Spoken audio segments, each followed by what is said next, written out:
8મી જૂને વડાપ્રધાન નરેન્દ્ર મોદી આવી રહ્યા છે। તેઓ હજીરા સ્થિત એક કંપનીના પ્લાન્ટની મુલાકાત લેશે અને અંદાજે 45 મિનિટ સુધી પ્લાન્ટનું નિરીક્ષણ કરશે।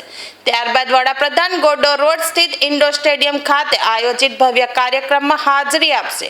કાર્યક્રમ દરમિયાન અંદાજે 18,000 કરોડ રૂપિયાના વિવિધ વિકાસ પ્રકલ્પોનું લોકાર્પણ અને ખાતમુહૂર્ત કરવામાં આવશે। વડાપ્રધાનના આગમનને લઈ ઇન્ડોર સ્ટેડિયમમાં રંગરોગાન સહિતની તૈયારીઓ યુદ્ધના ધોરણે ચાલી રહી છે।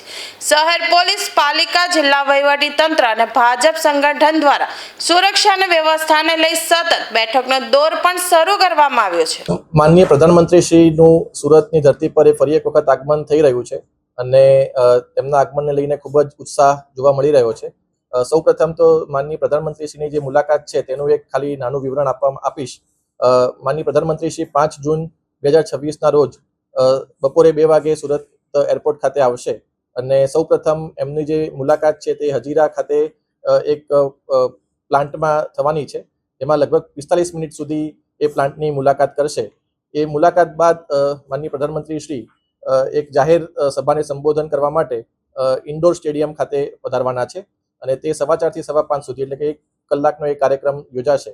આ કાર્યક્રમમાં 18,000 કરોડથી વધુના સરકારના વિવિધ વિભાગોના મહત્વના પ્રોજેક્ટના ખાતમુહૂર્ત અને લોકાર્પણનું ત્યાં થવાનું છે અને ત્યારબાદ માનનીય પ્રધાનમંત્રી શ્રી અત્રેથી સુરત ખાતેથી આગળ પ્રસ્થાન કરશે। આ જે સમગ્ર કાર્યક્રમ છે તેની તૈયારીના ભાગરૂપે આજે એક મિટિંગ યોજવામાં આવી હતી, જેમાં માનનીય નાયબ મુખ્યમંત્રી શ્રી, માનનીય યુનિયન મિનિસ્ટર શ્રી તેમજ MP, MLA, મેયર શ્રી તમામ હાજર રહ્યા હતા। માનનીય પોલીસ કમિશનર શ્રી અને મ્યુનિસિપલ કમિશનર શ્રીએ પણ આમાં અમને માર્ગદર્શન આપ્યું હતું